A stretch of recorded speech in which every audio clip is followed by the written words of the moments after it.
ng mga walang utang ng laman, sina Senador Trillanes at Risa Ontiveros. Tanging itong dalawang senador lamang na ito bayan ang walang kinalaman sa paggawa ng batas. Kaya dapat lumayas na kayong dalawa dyan, dahil wala kayong silbi. Ang alam nyo lang gawin, mira ng tumira at maging source ng fake news. Mga demonyo kayo. Nung ikaw ay board of director ng PhilHealth, umabot sa 1,760,000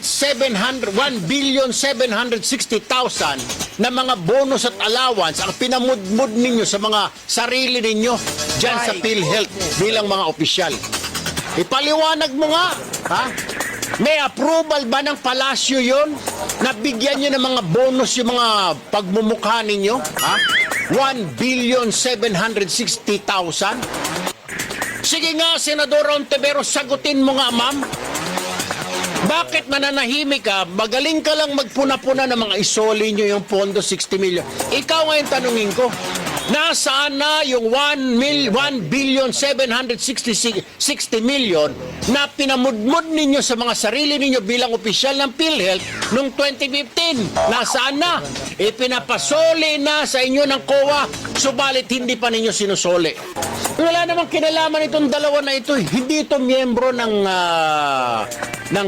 Blue Ribbon. Hindi sila miyembro. Kala, mga asungot yung mga demonyo.